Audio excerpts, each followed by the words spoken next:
Monday Health Minutes, sponsored by Valley Health. I'm Melanie Schaefer. This is Valley Health Minutes. Did you know there are about 40 million Americans who are diabetic?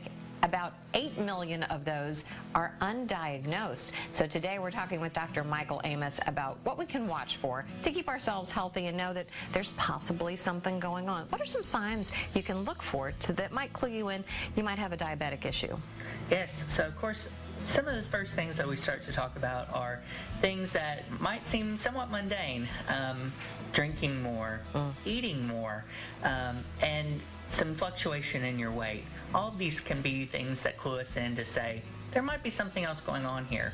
But in addition to that, there can be things that might be a little more worrisome for some people, such as just feeling run down, tired, or even having some blurry vision. Clarify some of the more concerning symptoms that people might be watching for.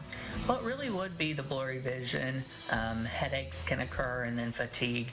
You can see this with variations in the sugar, and it is something that would clue you in most. But overall, they are very subtle symptoms that sometimes can say you could be maybe developing diabetes. And when you're talking about drinking more, how much more do people usually consume, like a market amount? Yes. So generally, people are recommended to do about 64 ounces a day, but we could see someone drinking a gallon or two of water a day, and that might be something they're just so thirsty that they can't be quenched. Yeah, interesting. Okay, should we be checked for diabetes, and if so, how often? Very true.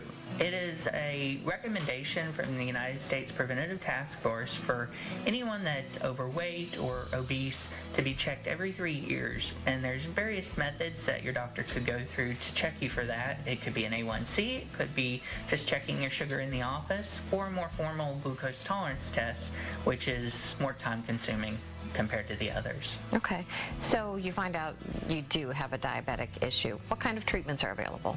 Oh my goodness, it's a wonderful time in the care of diabetes. The list is forever long, and they are as easy as taking a pill a day to a shot a week. And so it's very interesting to see what we have available on insulins as well as non-insulin options for folks that might not be ready to commit to that, which is sometimes seen as something for older folks or something for those that are really sick.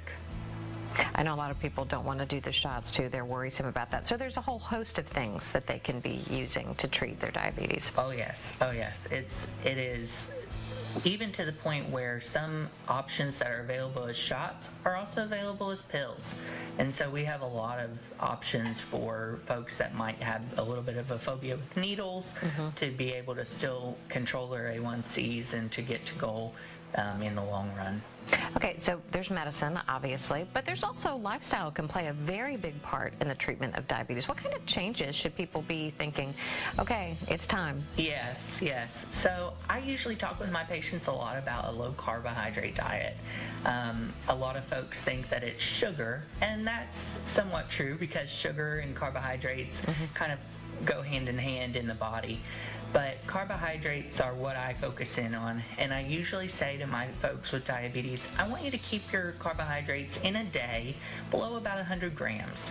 I find that that's a good balance to where people can still enjoy some of those, little treats that they want, but it also allows them time to really nail down that this is how much I need in a day.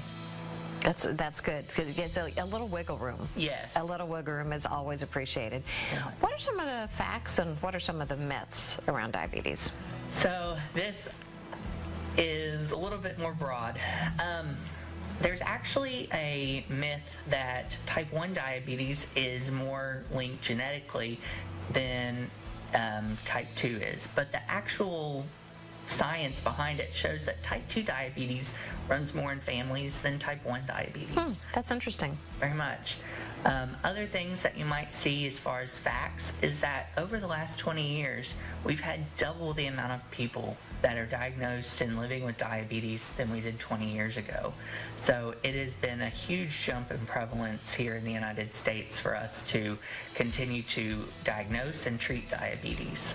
So how do you make an appointment? You think, I might have some issues. How do you get confirmation of that and see a physician?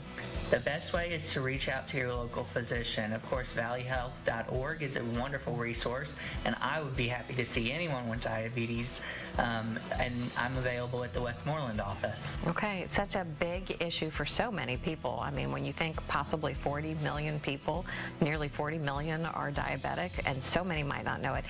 A lot of good questions to be asked. Yes. Thank you, Dr. Amos. Thank you. Thanks for being here for Valley Health Minutes. We'll see you next week.